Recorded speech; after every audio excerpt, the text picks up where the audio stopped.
Dia Ibu Bella, adik-adik sekalian, mohon maaf ya saya terlambat tadi habis rapat ternyata nggak dapat perhitungan waktunya salah. Jadi saya mungkin nanti langsung izin share screen ya, melanjutkan sesi yang kemarin. Apa sudah terlihat ya? Sudah, Pak Arief. Jadi hari ini kita melanjutkan sesi yang kemarin tentang perencanaan ruang laut. Kalau kemarin baru perkenalan gitu ya. Nah, hari ini kita coba masuk ke muatan atau substansinya dan prosesnya seperti apa. Nanti mungkin singkat aja, nggak terlalu banyak yang rumit-rumit gitu. Kalau yang rumit-rumit biar diajarin sama Ibu Lia, nama Ibu Dela nanti.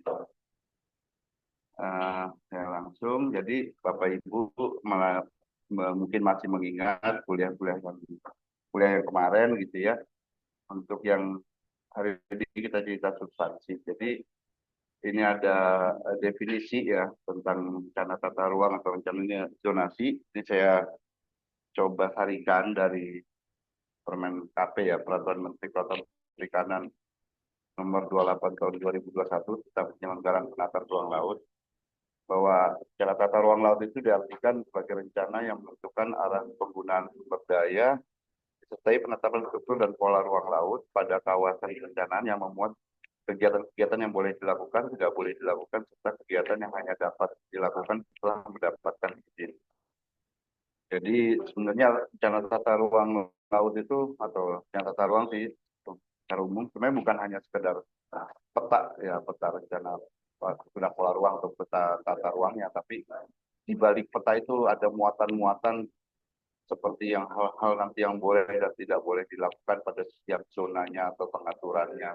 Nanti ada juga indikasi program, dan nanti tentunya disertai dengan ada juga sebelum itu tujuannya apa, kebijakannya apa gitu. Jadi muatan substansinya secara umum ada 6 untuk rencana tata ruang laut. Yang pertama ada tujuan, sasaran, dan kebijakan. Tadi kalau kita biasanya menyingkat tujakstra gitu ya. Jadi kita harus jelas dulu sebelum memulai suatu perencanaan ruang laut, itu tujuannya mau apa sih? Terus untuk menuju ke situ kebijakannya seperti apa, sasaran seperti apa yang harus dilakukan, strateginya gitu. Lalu yang kedua, rencana struktur ruang lautnya. Nanti kita jelaskan apa sih rencana struktur ruang laut itu.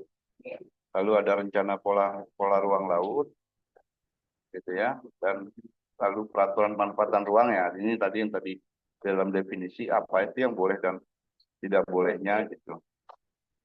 Lalu ada indikasi program, jadi untuk mengimplementasikan program-program rencana tersebut untuk mengimplementasikan seperti apa program-programnya. Dan terakhir ada lampiran yang berupa peta-peta atau nanti draft peraturan perencanaan ruangnya. Nah, mungkin yang perlu dicatat bahwa setiap jenis tata ruang laut atau rencana zonasi ini nanti variasi muatannya berbeda-beda tergantung skala dan wilayah pengaturannya gitu ya. Nah, lanjut. Nah, kira-kira muatan tadi kalau kita jabarkan dalam bentuk skema gitu. Nah, kira-kira seperti ini. Diawali dari eh, yang namanya data dan informasi. Nah, dari data dan informasi ini itu berarti kan harus kita melakukan pengumpulan data gitu ya. Lalu kita juga harus mengetahui masalah-masalah yang ada di lokasi tersebut dan kebijakan-kebijakannya seperti apa dari level nasional maupun di daerah. Semua itu nanti dianalisis. Nanti ada analisisnya. Nah, ketika dia dianalisis, nanti kita sebelum masuk ke benar-benar ke perencanaannya, kita tentukan dulu visi. Ini sangat menentukan karena berbeda tujuan akan bisa jadi berbeda muatan substansi perencanaannya. Ya, nomor satu itu visi atau tujuan. Kalau di dalam peraturan kita itu tujuan. Tujuannya apa sih? Kita mau ngapain sih? Misalnya wilayah perairan di Jawa Barat, mau diapain sih? Jangka waktunya kan 20 tahun ya kalau rencana tata ruang laut. Di 20 tahun. 20 tahun lagi mau apa, mau jadi kayak apa gitu daerah pesisirnya Jawa Barat misalnya. Nah, itu tujuannya harus ada. Nah, lalu setelah tujuan ada kebijakan. Tujuan ini diturunkan dalam kebijakan. Kebijakan apa yang diambil untuk mencapai tujuan-tujuan tersebut. Nah, itu harus dirumuskan. Kok nggak bisa analisis, nggak bisa salah-salah, nggak ada analisisnya juga gitu. Misalnya nggak bisa misalnya cuma kayaknya kebijakannya ini bagus nih gitu, nggak bisa. Dia harus ada analisis. Lalu strateginya seperti apa untuk mencapai itu? Setiap kebijakan mungkin punya strategi-strategi. Nah, dari tiga ini, tujuan, kebijakan, dan strategi ini, sinilah nanti dituangkan dalam rencana atur ruang dan rencana pola ruangnya. Di mana sih naruh zona-zonanya? Oh, kalau zona buat nangkap ikan, perikanan tangkap di sini, buat perikanan budidaya di sini. Oh, pelabuhan di sini, gitu kan. Nah, itu nanti pelabuhannya alurnya lewat mana? Lewat sini. Nanti baru dituangkan. Tapi tujuan kebijakan strateginya jelas dulu. Baru nanti untuk mengendalikan agar memastikan cara tertulang berjalan perlu peraturan pemanfaatan ruang. Dan untuk mengimplementasikan agar rencana struktur dan pola ruang itu bisa diwujudkan, perlu nanti ada indikasi program pembangunannya seperti apa. Dan ini semua dari tahap pertama sampai tahap terakhir itu ada pelibatan stakeholder atau pemangku kepentingan, bisa masyarakat, bisa pemerintah, bisa dunia usaha, gitu kan, atau organisasi-organisasi profesi itu kita sebut semua pemangku kepentingan atau stakeholder kalau bahasa Inggrisnya. Nah, ini kalau dijabarkan lagi di masing-masing tadi, jadi seperti tadi sudah disampaikan nih, kalau tujuan itu yang penting tujuannya mau ngapain dan kebijakannya apa dan strateginya apa. Lalu rencana struktur ruang laut itu ini secara umum ya dalam baik jenis rencana tata ruang laut seperti apa gitu ya. Nah itu ada kita bagi dua. Yang pertama susunan pusat pertumbuhan kelautan. Yang kedua sistem jaringan prasarana dan sarana di laut. Nah nanti di dalam pusat pertumbuhan kelautan itu ada lagi pusat pertumbuhan kelautan dan perikanan dan pusat industri kelautan. Lalu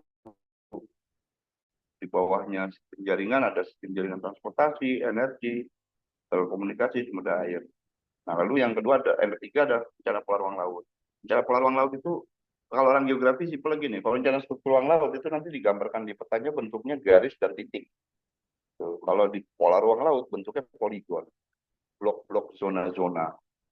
Nah, itu nanti terdiri dari dua kawasan. Kawasan konservasi yang punya fungsi lindung gitu ya, fungsi perlindungan, pelestarian lingkungan ya, itu di kawasan konservasi dan kawasan pemanfaatan umum. Nah, ini fungsinya pemanfaatan sumber daya. Nah, kalau yang konservasi itu ada kategorinya ya, suaka, taman, maritim, cadangan, dan taman konservasi lainnya. Kalau di manfaatan umum itu dibagi pada zona-zona pemanfaatan seperti zona untuk permukiman, di air juga ada permukiman gitu ya.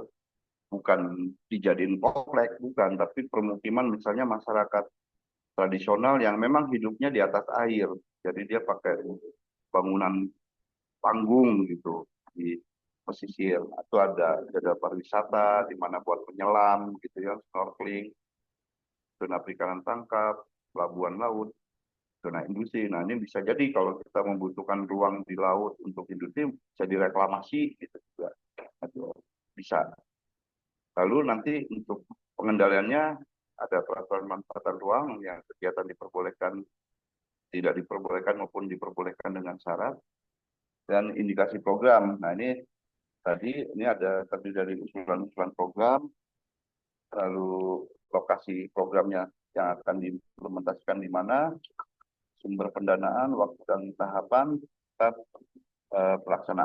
pelaksananya siapa gitu. Nah, lalu di sini jenis tata ruang saya merefresh kembali. Jadi yang kemarin sudah disampaikan ada jenis-jenis tata ruang. Nah, yang masuk kategori rencana tata ruang laut atau MSP ya, Maritime Tadi yang saya nomorin. Yang pertama, rencana tata ruang wilayah nasional. Yang kedua, rencana zonasi kawasan terwilayah. Yang ketiga, rencana tata ruang wilayah provinsi. Yang keempat, rencana tata ruang kawasan strategis nasional. Dan yang kelima, rencana zonasi kawasan strategis nasional. Jadi ada 5. di Indonesia ini yang termasuk dalam MSP-nya. Nah, kita akan coba satu-satu nih, kita berikan contoh-contohnya ya. Coba ada Daniel dari Nah, ini untuk yang Oke, rencana Chris. tata ruang wilayah nasional. Oh, Yang di perlu mana? diperhatikan, di sini untuk yang RTWN, rencana tata ruang wilayah nasional, itu sebenarnya sudah ada produk yang secara nasional tata ruangnya itu baik di darat maupun di laut. Jadi sebenarnya sudah ada tata ruang laut khusus secara nasional itu sudah ada, Indonesia sudah punya. Nah, ini mau diintegrasikan nih, yang darat dan yang laut, sama-sama sudah punya peraturannya. Saat ini sedang berproses dan belum selesai. Skalanya 1 banding 1 juta, yang nyusun Kementerian Pusat, pemerintah pusat, Kementerian Kelautan Perikanan untuk yang laut, Kementerian Air Bpn buat yang darat. Ini merupakan cermin kebijakan spasial nasional gitu ya. Cakupan wilayahnya seluruh Indonesia, termasuk sampai ke zona ekonomi eksklusif. Nah, yang sebelah kanan ada muatannya nih paling sedikit. Kalau karena dia sifatnya umum ya se-Indonesia, maka muatannya tuh tidak detail. Dia hanya eh, lebih ke struktur ruangnya yang rencana sistem permukiman dan sistem jaringan prasarana. Lalu rencana pola ruangnya hanya dibagi kawasan konservasi dan kawasan manfaatan umum. Lalu ada yang di sini yang karena dia memberikan panduan bagi tata ruang di bawahnya, maka ada penetapan-penetapan lokasi untuk kawasan strategis nasional, untuk kawasan antar wilayah, dan strategi kebijakan untuk setiap kawasan-kawasan itu seperti apa itu ada di sini. Jadi dia hanya lebih bersifat arahan buat tata ruang di bawahnya. Nah, ini contohnya untuk peta rencana struktur ruang laut. Kalau Bapak ada di sekalian lihat, ini kan hanya titik-titik pusat pertumbuhan kelautan dan titik-titik sistem jaringan transportasi ya, terutama pelabuhan dan pelabuhan perikanan gitu. Jadi masih bersifat general atau umum. Dan ini rencana pola ruangnya kalau dilihat warnanya juga hanya dua, ini warna biru sama warna hijau. Warna biru untuk pemanfaatan umum, warna hijau untuk kawasan konservasi. Nah, nantinya di dalam revisi yang saat ini sedang dilakukan, yang hijaunya akan bertambah banyak karena target 30% dari laut Indonesia dijadikan kawasan konservasi gitu ya. Lalu ada yang garis-garis ini. Nah, ini adalah alur. Nah, alur itu bisa alur pelayaran, ada pipa dan kabel bawah laut gitu ya.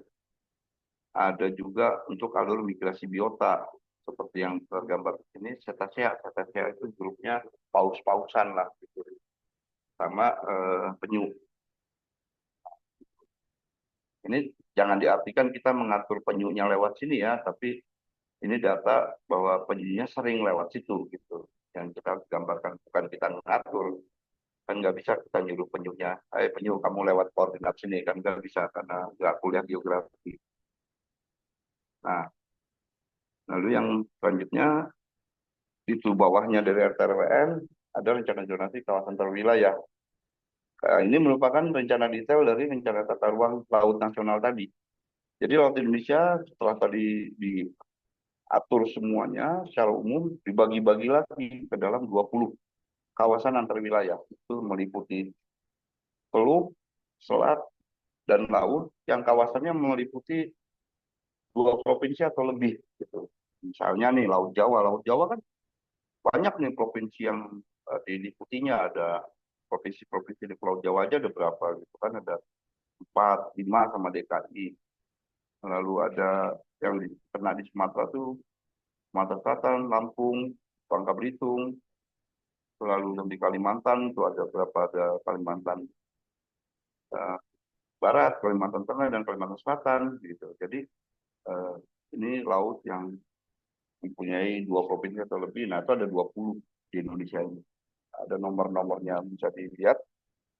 Dan hampir semua, dari 20 ini 13 sudah ditetapkan melalui peraturan presiden. Yang nyusun dari Kementerian Kelautan dan Perikanan ini. Masih ada beberapa yang sedang proses menuju ke penetapan.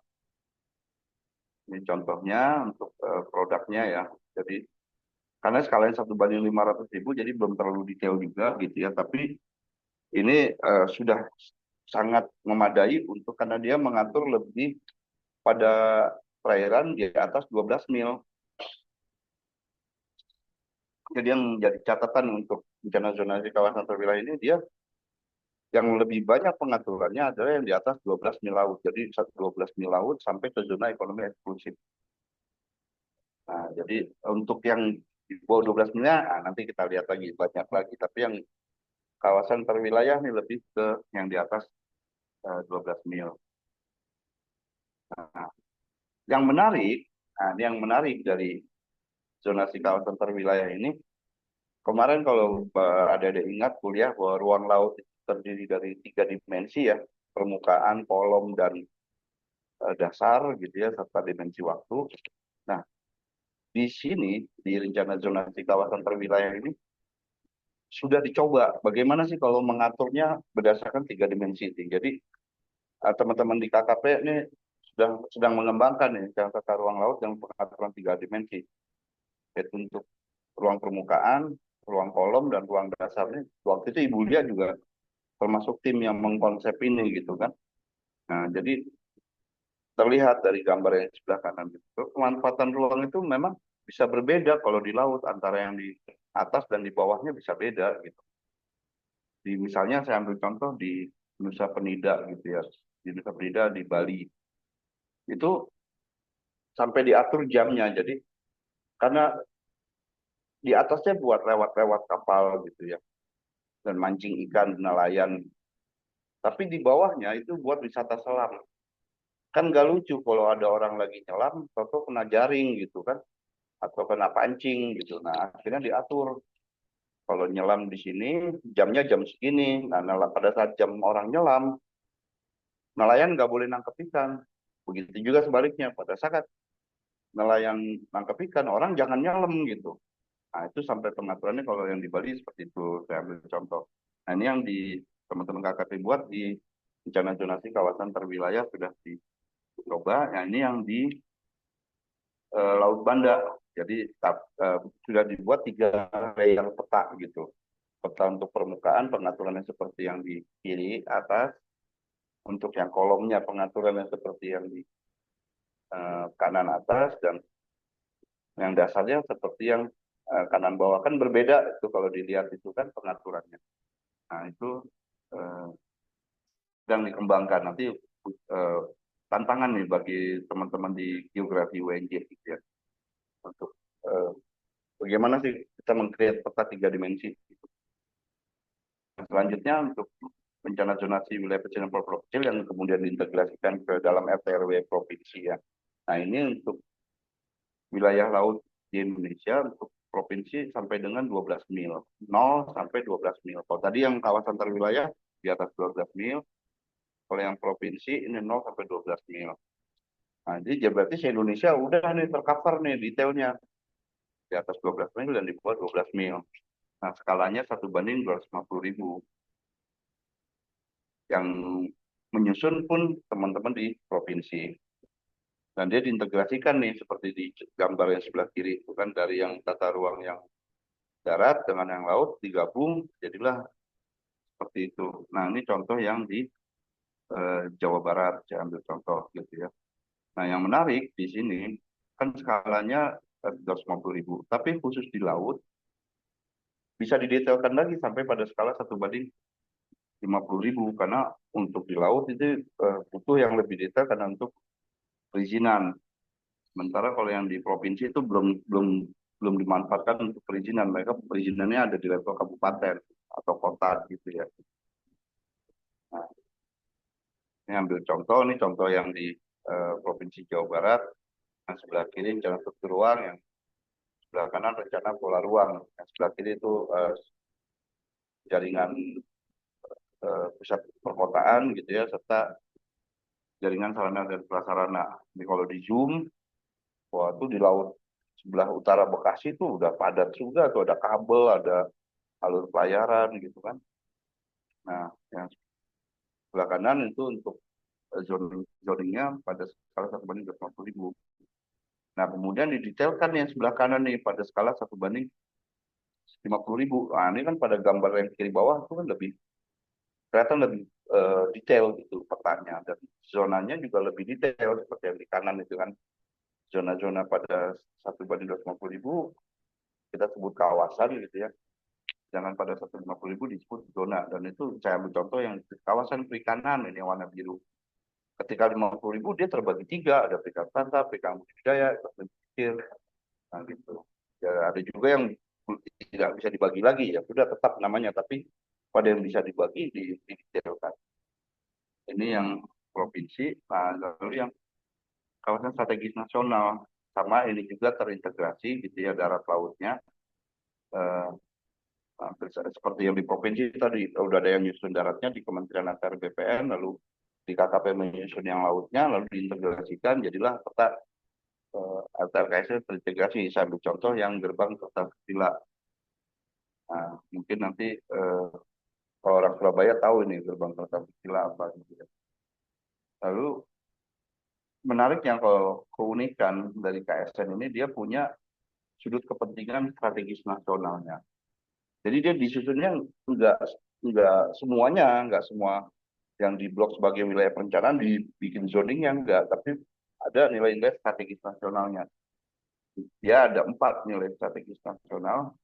Yang pertama untuk kedaulatan negara atau kedaulatan keamanan, lalu untuk pertumbuhan ekonomi, lalu yang ketiga untuk sumber daya alam dan teknologi tinggi, dan yang keempat fungsi lingkungan. Untuk yang kedaulatan negara, contohnya wilayah perairan di sekitar pulau-pulau kecil terluar dan di kawasan perbatasan negara, gitu ya. Lalu untuk pertumbuhan ekonomi untuk di kota-kota besar seperti Jabodetabek, Kuncur, ini yang Surabaya dan sekitarnya ya, gerbang kota Sila, atau di kota-kota yang ekonominya cepat tumbuh gitu ya. Nah, untuk yang sumber daya alam, misalnya untuk yang membumikan nasional yang di Loh Bada, atau kawasan dengan energi terbarukan dan lain-lain. Sementara untuk fungsi lingkungan, misalnya dia punya nilai konservasi ya yang secara nasional gitu, atau migrasi biota laut yang unik, atau ada sebagai kawasan pemijahan itu tempat bertelurnya gitu ya, misalnya ikan-ikan tuna itu kan penting untuk dilestarikan untuk menjaga kesinambungan sumber dayanya, atau kawasan sensitif atau disebut sensitif area. Nah, ini skalanya 1/50.000, dan rencana zonasi kawasan strategis nasional ini merupakan detail dari RTRWN yang disusun oleh pemerintah pusat, dalam ini untuk yang di laut oleh KKP, yang di darat oleh Kementerian ATR BPN. Sambil contoh, ini yang kita susun untuk rencana zonasi kawasan strategis nasional gerbang Kertasila, itu untuk kawasan ekonomi dan perkotaan. Jadi teman-teman di Kementerian ATR menyusun untuk di daratnya dengan pendekatan teori inti pinggiran atau center periphery ya, mana Surabaya sebagai pusat dan yang kota-kota sekitarnya sebagai satelit atau pinggiran, yaitu Gresik, Sidoarjo, Lamongan, Bangkalan, gitu kan, Mojokerto. Jadi seperti kalau dilihat di peta itu di Surabaya yang paling besar gitu, dia jadi inti. Nah, hubungannya timbal balik tuh, kota-kota satelitnya mensupport ke Surabaya, dan Surabaya diharapkan memberikan efek kepada kota-kota sekitarnya gitu, ikut berkembang. Nah, lautnya bagaimana? Nah, lautnya di sekitar Surabaya itu dia punya nilai value sumber daya alam dan jasa. Nah, diharapkan lautnya itu mensupport perkembangan dari kota-kota yang Surabaya dan sekitarnya tersebut. Bisa melalui jaringan prasarana, misalnya alur pelayaran gitu ya, atau alokasi sumber daya gitu. Misalnya ada di sekitar Surabaya itu ada RIK, apa namanya, zona tambangan migas gitu. Itu kan punya nilai strategis nasional. Nah, lalu ada juga nih, saya ambil contoh lagi yang berbasis pertahanan keamanan, seperti pertahanan keamanan itu proporsi terluar. Jadi ini mungkin sebagai informasi pengetahuan buat adik-adik dan kita semua, bahwa di Indonesia itu punya 111 pulau kecil terluar. Itu di ujung-ujung Indonesia tuh pulau-pulau itu harus dijaga karena dia menjadi titik dasar dalam penarikan garis batas Indonesia di laut. Nah, jadi jangan sampai pulau ini direbut orang gitu atau negara lain gitu atau hilang gitu. Jadi kita harus harus jaga gitu, dan salah satu alat untuk menjaganya yaitu menetapkan tata ruangnya. Jadi menunjukkan eksistensi negara Indonesia. Ini loh, Indonesia udah bikin tata ruangnya di pulau kecil terluar di lautnya. Ada loh kehadiran pemerintah di situ gitu. Dan karena ini 111 ya ada banyak banget gitu ya pulau-pulaunya. Dan lokasinya nggak ada yang dekat, ini semuanya jauh. 111 111 ini jauh semua gitu. Jadi penganggaran pemerintah untuk menyusun ini nih berat sekali gitu ya. Saya pernah coba hitung dengan kemampuan anggaran pemerintah yang misalnya setahun itu 2 atau sampai 5 pulau itu ya, tergantung tiap tahun. Kalau disusun satu persatu, itu saya udah hitung sampai 50 tahun belum kelar ini untuk tata ruangnya. Jadi sampai saya pensiun juga belum selesai gitu kan. Nah, akhirnya waktu itu kami membuat strateginya dengan cara klasterisasi. Jadi semboyannya sekali survei 2 sampai 8 pulau terlampaui. Nah, jadi sekali survei langsung ada yang 2 pulau, ada rekor kami 8 pulau, sekali survei 8 pulau. Dan di Pulauan Aru itu langsung sekali survei 8 pulau. Ya kasihan juga tim surveinya nggak pulang-pulang gitu ya, karena harus mendatangi 8 pulau. Nah, itu pendekatannya ada 3. Yang pertama dan utama itu pendekatan pertahanan keamanan. Jadi udah apapun pulaunya, pendekatannya pertahanan keamanan. Lalu pendekatan kedua perlindungan lingkungan, yang ketiga kesejahteraan masyarakat. Nah, 2 pendekatan ke perlindungan lingkungan atau ke buat kesejahteraan masyarakat. Tapi semuanya tetap pendekatannya pertahanan keamanan. Makanya gambarnya seperti ini. Nah, dan pulau-pulau kecil terluar itu bisa kita tipologikan gitu. Berdasarkan penduduknya, berpenduduk dan tidak berpenduduk. Berdasarkan luasnya itu ada yang di atas 100 km persegi atau di bawah 100 km persegi. Atau berdasarkan morfogenesanya ya, morfogenesanya itu proses pembentukannya, ada yang disebut pulau aluvium itu karena endapan, pulau karang atau koral ya, atau yang karena pengangkatan terumbu karang, ada pulau atol gitu ya. Dan ini masuk kategori yang pulau kurang stabil. Ada juga pulau yang stabil nih, seperti pulau vulkanik tuh masuk kategori stabil karena dia, kecuali kalau meletusnya hancur ya kayak Krakatau gitu ya.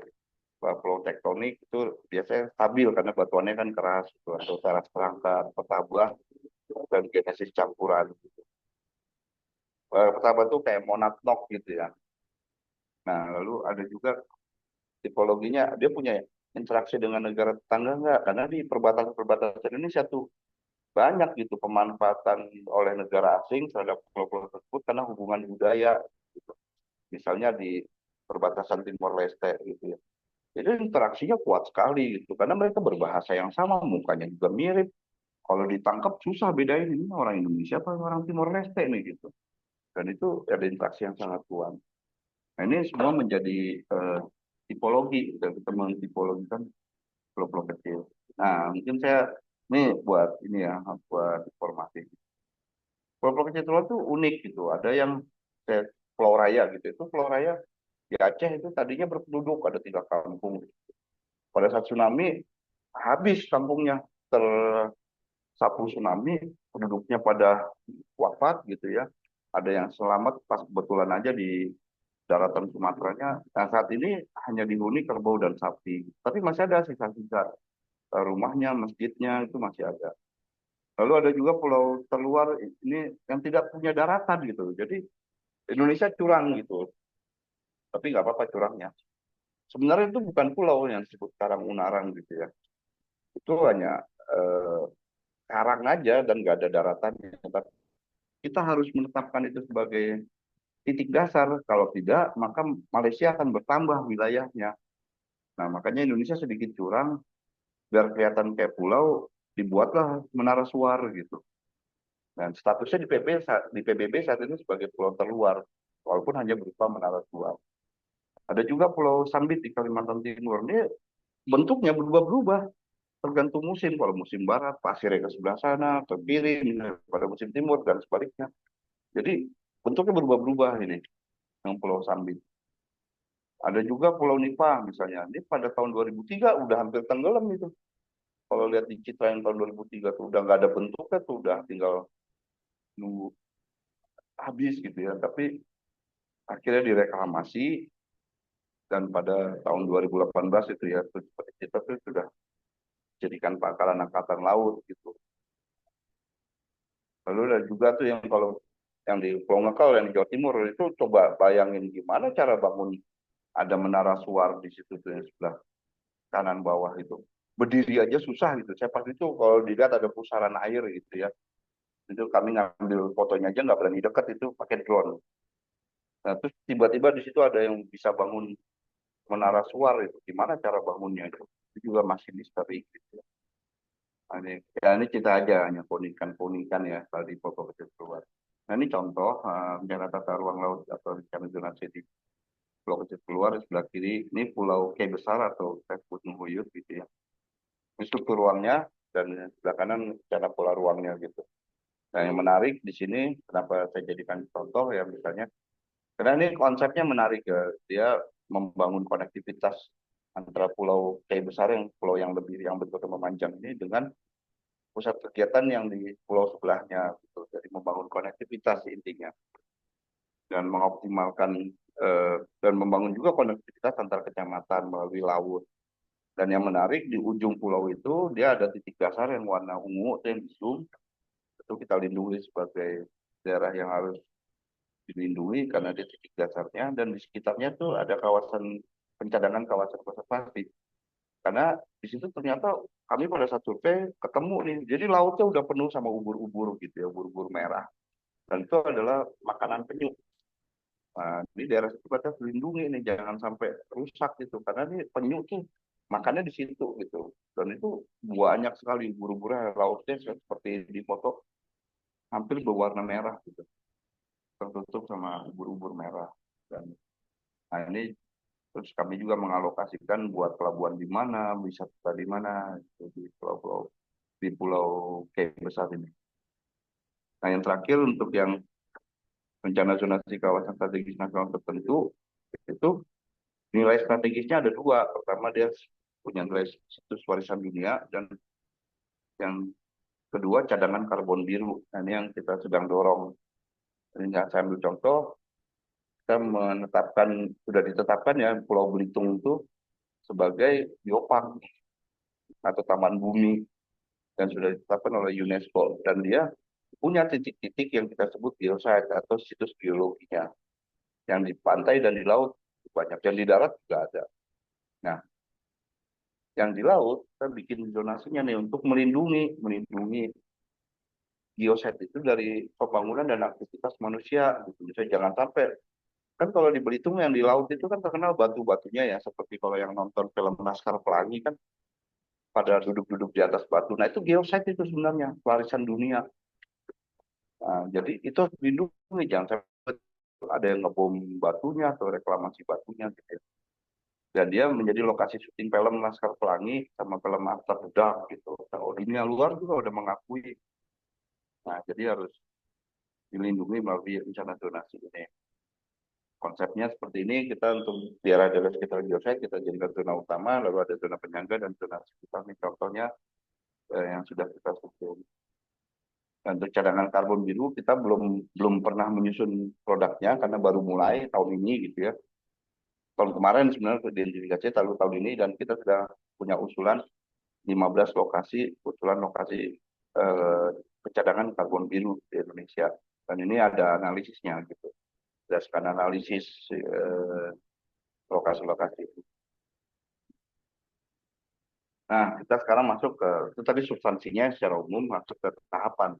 Jadi secara umum ada 7 tahapan untuk menyusun tata ruang laut Indonesia. Yang pertama persiapan, yang kedua pengumpulan dan pengolahan data, ketiga penyusunan dokumen awal, keempat konsultasi publik yang pertama, lalu penyusunan dokumen antara, yang keenam konsultasi publik kedua, dan terakhir penyusunan dokumen finalnya. Nah, lalu baru diintegrasikan atau bikin peraturan perundangannya. Nah, di persiapan kita membuat tim kerja nih, tim kerja, peta kerja, segala macam lah. Lalu di pengumpulan data ini yang menarik, karena di sini kita mengumpulkan data, survei lapang, mengumpulkan data sekunder, FGD. Ini merupakan titik paling krusial dalam setiap tahapan ini. Kalau titik ini mundur atau tidak dilaksanakan, maka gagal yang tahapan-tahapan berikutnya. Kuncinya itu pada tahapan survei lapang atau pengumpulan data. Kalau ini tidak ada, tahapan 2 itu tidak dilaksanakan, dapat 5-6 dia nggak bisa. Berarti ngarang, nggak ada dasarnya. Nah, yang ketiga, penyusunan data itu dibuat peta tematiknya gitu ya.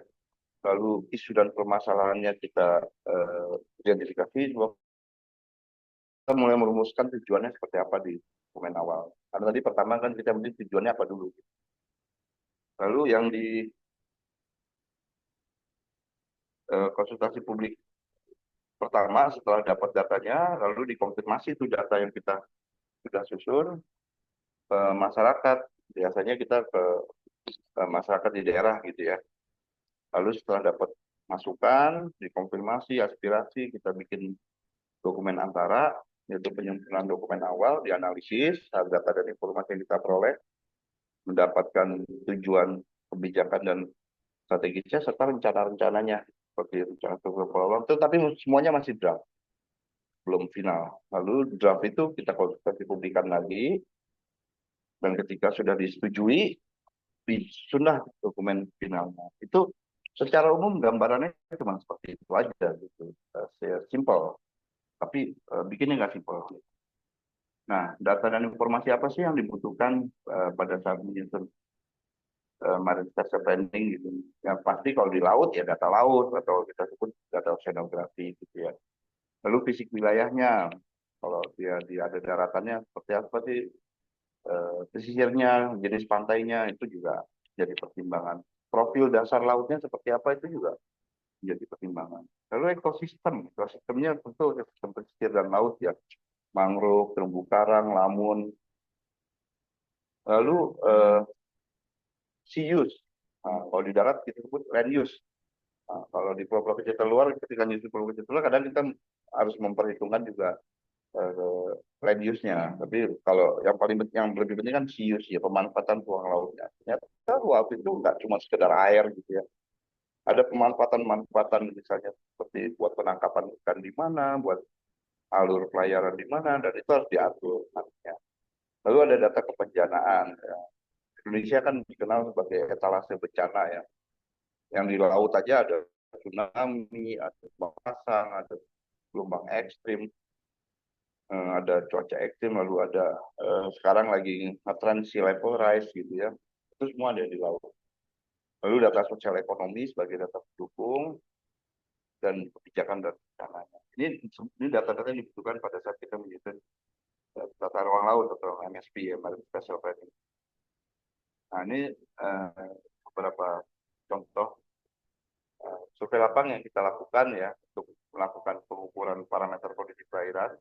Jadi pada skala-skala yang 1:50.000 ya karena datanya tidak tersiap dalam survei lapang. Lalu pengecekan kondisi ekosistem, pengambilan foto udara, penjaringan isu dan permasalahan ini melalui pemetaan partisipatif ini yang biasa kita lakukan pada saat survei lapang. Ini kalau dilihat di foto yang sebelah kiri bawah tuh mungkin pada kenal tuh sebenarnya tuh. Nah, itu ibu dia ikutan ke lapangan pada saat itu. Nah, ini yang kita lakukan pada saat survei lapang. Lalu analisisnya seperti apa sih? Cukup banyak ya analisisnya, tergantung jenis bencana tata ruang dan skalanya ya. Tapi intinya dibagi dua jenis, yaitu analisis spasial dan non spasial. Nah, yang kita mungkin banyak diskusikan yang spasial lah, ya non spasial kan nanti pendukungnya, karena ini buat tata ruang dan kita juga di geografi atau analisis banyak di spasial. Yang pertama misalnya analisis kesesuaian untuk fishing ground, budidaya ikan, wisata bahari. Nah, ini nanti untuk penentuan zonanya seperti apa. Lalu ada analisis konstelasi regional, misalnya untuk memakai gravity model atau konektivitas, analisis konektivitas gitu ya. Ada juga analisis kompatibilitas untuk pemanfaatan ruangnya. Bahkan pada skala yang lebih detail, kadang kita menggunakan analisis daya dukung atau daya tampung. Nah, itu untuk intensitas pemanfaatan ruangnya seperti apa gitu. Lalu ada analisis skenario. Kita bikin skenario nih. Kira-kira nanti kita ajukan ke masyarakat, biasanya ada 2 atau 3 skenario. Skenario ini lebih banyak perlindungannya, kalau skenario ini lebih banyak manfaatannya. Nah, itu kita buat analisisnya, bisa analisis tren atau multi kesesuaian gitu ya. Lalu ada analisis penentuan pusat kegiatan atau pusat lautannya gitu. Bisa pakai skalogram, pakai sentralitas sistem, dan lain-lain lah. Nah, ini nanti dirumuskan untuk mencapai tadi tujuan kebijakan strategis, rencana struktur ruang laut, rencana pola ruang laut, dan pemanfaatan ruang. Nah, saya ambil contoh nih analisis kesesuaian. Kita tahulah adik-adik semua tentunya sudah belajar gitu ya. Teknisnya nih kita lakukan untuk berbagai peta kita overlay, jadilah kesesuaian untuk budidaya laut. Nah, tentunya dengan kriteria-kriteria ya, dari literatur ya. Untuk budidaya ikan yang di lepas pantai atau offshore, untuk budidaya ikan yang dengan keramba jaring apung, nah itu tuh berbeda-beda. Ada juga untuk fishing ground, kita bisa analisis, dan itu sangat memanfaatkan sistem informasi geografis dan analisis citra satelit gitu ya. Jadi nanti teman-teman dari geografi kalau magang di tempat kami, biasanya banyak kami minta untuk mengerjakan ini gitu. Jadi itu sangat membantu gitu ya. Lalu ada juga analisis misalnya konstelasi regional. Ya. Untuk misalnya yang sebelah kiri nih, yang untuk dengan pendekatan outward looking, ini menganalisis potensi ancaman dari luarnya. Saya ambil contoh yang ekstrim di Laut Natuna ya. Kan kita lagi siap-siap nih, misalnya mau perang sama Cina gitu ya. Dan di situ ada potensi konflik regionalnya gitu, Amerika lah, Filipina, Vietnam itu udah siap-siap mau perang dengan Cina tuh. Nah, itu kan akan mempengaruhi kita di Indonesia walaupun kita nggak terlibat langsung gitu ya. Nah, permasalahannya Cina juga mengklaim sebagian laut kita gitu ya dalam Nine Dash Line-nya itu gitu. Nah, itu potensi ancaman dari luar. Kita juga bisa melihat kalau pendekatannya inward looking gitu, melihat ke dalam, itu analisis konektivitas biasanya kita pakai, orientasi dalam lingkup organisasi seperti apa. Atau melihat ke dalam dan keluarnya pakai gravity model, bisa dihitung interaksinya seperti apa sih. Saya ambil contoh yang sebelah kanan tuh pakai gravity model, kita menghitung waktu itu Pulau Miangas, beritanya kan selama ini Pulau Miangas kayak mau diambil Filipina gitu kan. Dan ternyata memang dia lebih dekat gitu ke Filipina dibanding ke wilayah Indonesianya, dan interaksinya tuh hasil analisis kita juga memang kuat sekali antara Pulau Miangas dengan Davao City di Filipina gitu ya. Nah, itu mungkin nanti jadi pertimbangan ya, apa yang harus dilakukan strateginya untuk agar Miangas ini tetap dalam NKRI. Ini contoh-contoh peran serta masyarakat. Nah, jadi peran serta masyarakat itu wajib ya dalam setiap penataan ruang, termasuk penataan ruang laut. Itu pemangku kepentingannya biasanya masyarakat lokal, masyarakat adat, bisa juga lembaga swadaya masyarakat atau pelaku usaha gitu ya. Pendekatannya yang kami ambil biasanya jadi intinya gini, makin detail tata ruangnya pendekatannya makin bottom up, kalau makin makro pendekatannya top down gitu. Kalau yang digambar ini kita ambil contoh yang pendekatan bottom up gitu ya, itu menggunakan metodenya pemetaan partisipatif atau fokus group discussion atau FGD, lalu wawancara dan konsultasi publik gitu. Nah, ini semua intinya untuk memanfaatkan pengetahuan lokal mengenai wilayah perencanaan sehingga perencanaan tepat sasaran, adil, berkelanjutan, dan mengakomodir kepentingan masyarakat. Ini foto-fotonya seru kalau ngikut ini gitu ya. Jadi langsung dengan masyarakat, mereka menggambar di peta, atau ada juga yang bentuknya wawancara, dan wawancaranya enggak di lokasi yang di rumah makan gitu, enggak, ini lokasinya di tengah laut gitu wawancaranya, ada yang di pantai, bahkan ada yang di warung kopi juga ada gitu. Kita panggilin masyarakat di warung kopi, ayo kita traktir kopi tapi sambil wawancara gitu juga bisa. Nah, ini terakhir ya, kita coba Ini seru, duka dan duka-dukanya kalau pada saat menyusun rencana tata ruang laut gitu ya. Ada yang sampai harus berenang menuju pulaunya gitu. Karena nggak ada dermaga dan kapalnya nggak bisa sandar gitu karena ombak atau karena dangkal. Jadi terpaksa nih tim survei harus berenang gitu menuju ke pulaunya gitu dari kapal. Bahkan ada kadang kita juga sampai bermalam di pulau gitu ya. Ini buka tenda. Ini seru lah kalau orang geografi biasanya senang nih yang begini-beginian. Ini ada juga kapalnya kandas, ya. Terpaksa didorong ini. Jadi dia nyangkut di pasir, terpaksa kita dorong gitu kapalnya ini kan. Kadang juga sambil survei kita mancing. Kita mancing, dapat ikan. Nah ikannya kita bakar, kita makan sendiri. Pernah juga kami di Pulau Matutuang ya, di Sulawesi Utara, kami disambut sama anak-anak SD. Dia nyanyiin lagu Indonesia Raya gitu. Waktu kita nyampe, disambut sama anak-anak SD. Ada juga seru berpetualang gitu ya, seru kayak di hutan-hutan yang, karena pulau-pulau itu banyak yang masih perawan gitu ya, belum ada yang datang ke sana gitu ya. Jadi kita tuh harus berpetualang masuk-masuk ke pulaunya. Nah, masyarakat juga antusias kalau kita datang gitu. Dan terakhir sebagai closing statement saya bilang bahwa Indonesia itu indah lah. Pokoknya kalau Anda menjelajahi Indonesia, kayaknya nggak usah liburan ke luar negeri lah, liburan di Indonesia aja banyak yang bisa dijelajahi. Mungkin itu. Terima kasih eh, paparan saya. Assalamualaikum warahmatullahi wabarakatuh. Waalaikumsalam warahmatullahi wabarakatuh. Paparan yang menarik ya, Pak Arif. Pak Arif ini sebetulnya spesialisnya pulau-pulau kecil ya, Ya, kalau karena kita beliau terluar. lama sekali di apa mengurusi KSNT pulau-pulau kecil terluar ya. Jadi pengalamannya sangat banyak, khususnya untuk pulau-pulau kecil terluar gitu ya. Jadi pengalaman surveinya sudah jam terbangnya sudah sangat tinggi gitu ya, dari yang terdampar lah nggak pulang-pulang lah gitu ya, sampai mungkin diganggu hantu pulau juga. Oh iya, tadi tuh benar tuh di paparan terakhir tuh sama Ibu Lia itu sampai Waktu diganggu itu hantu. saya sama Pak Arif ya, Iya, saya ikut survei Pak Arif ke pulau, saya lupa Raya atau Rusa Pulau itu. Raya, Raya ya, Pulau oh Raya. itu yang pulau yang akhirnya tidak ada penghuninya karena ada tsunami Aceh waktu itu ya. Pas saat survei itu, pas sampai di atas pulau, pulaunya agak tinggi kayak bukit gitu. Tiba-tiba kita diganggu sampai Pasti Panglima bisa. Laut ya, dan kepala desanya juga Iya, takut Panglima mau Lautnya lari. lari duluan. Duluan. Iya, ya seru lah ya pokoknya kalau menjelajah adventure gitu ya. Orang geografi biasanya kalau kerja di kementerian ya kita yang disuruh survei ya Pak Arif. Iya, begitu. Dianggap Kita yang udah bisa disuruh survei. ya survei, bikin peta, eh, apa spasial analisis lah ya, itu pekerjaan kita geografer gitu.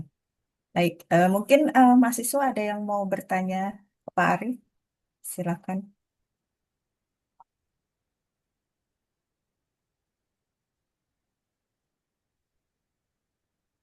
Ada yang mau bertanya? Maaf Ibu izin bertanya. Boleh Risma, silakan Risma. Eh, Sebelumnya mohon maaf Ibu, kamera saya agak terganggu kalau on cam muka tuh blur gitu Bu. Oh iya nggak Jadi apa-apa. saya mau tanya Pak Arif, eh, dari semua pengalaman Pak Arif, apa pernah menjumpai hewan buas seperti hiu atau buaya laut gitu Pak Arif? Pak Arif, sekian. Kalau buaya darat sering ya. Langsung dijawab aja Pak Arif. Ya kalau pernah, pernah. Saya waktu di Saung Laki ya, kita mau survei di sekitar dermaga, udah bawa alat, eh nggak jadi. Tadinya mau diselam, mau taruh alatnya di bawah laut, gitu ya, di dasar laut. Udah bawa tim selam. Begitu nyampe lokasi ada buaya lagi mangap gitu ya. Jadi akhirnya ya siapa juga yang berani nyelam ada buayanya begitu. Lalu yang di Pulau Wetar bahkan juga saya lihat sendiri tuh kata sama TNI yang udah, Pak tungguin aja Pak, nanti jam 4 muncul tuh ada buaya suka di pantai gitu. Bener jam 4 nongol dua ekor buaya gitu ya. Lalu kalau yang di Pulau Raya kan kita hampir dikejar itu apa Babi babi hutan hutan ya, ya. budaya. Nah, itu Ibu Dia juga ngalamin itu hampir dikejar babi hutan di Pulau Raya. Lalu yang di terakhir itu yang di Pulau Aru tuh ketemu ular ini, ular apa ya, yang orang Jawa tuh bilang belang gitu ya, yang hitam kuning gitu, kan sangat bisa. Nah itu juga, ya gitulah, ketemu lah. Kalau hiu, apalagi ya, hiu. Kadang kalau yang menyelam tuh ngelihat, ada hiu gitu. Tapi kan kalau kita udah kenal karakteristiknya, ya biasa gitulah. Gitu. Baik, terima kasih Pak sudah menjawab rasa penasaran saya. Ya, Risma nanti nyobain sendiri kali ya. Iya. Jadi Siap, Bu. surveyor. Ya, Bu. Iya, oke. Ada lagi yang lain?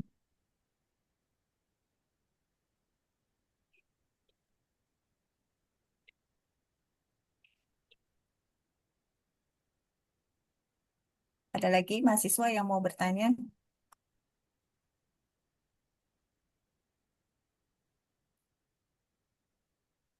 Atau Bu Dela ada yang ingin disampaikan mungkin ke Pak Arif? Ya siap Ini Bu Bu ya, Dela terima adik kasih kelas banyak. kita ya. Iya, Oh ya, Bu Dela angkatan berapa Bu Dela? angkatan 13 Pak Arif. 13. 13 tuh berapa? Di bawahnya Sanca berarti. Oh 2013 maksudnya. Iya, Iya. 2013. Oh, Iya Pak. Terima kasih banyak kesempatannya Bu Lia. Pak Arif, mungkin saya izin bertanya Pak terkait tadi kan mungkin sama kayak minggu lalu ya Bu, lebih banyak ke sharing-sharing iya. cerita menarik dari Pak Arif gitu, terutama terkait pulau-pulau kecil terluar gitu Pak. Itu kan dulu kan ada isu-isu yang katanya pulau dijual dan lain. Nah itu tuh apakah benar seperti itu atau karena ada apa ya Pak? Kenapa bisa menjadi seperti itu gitu maksudnya Pak? Mungkin boleh mohon berkenan sharing pengalamannya Pak terkait hal-hal tersebut. Terima kasih Pak.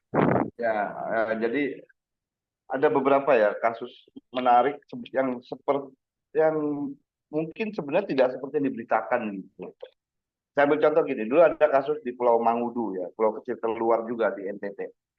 Beritanya heboh pengibaran bendera Australia.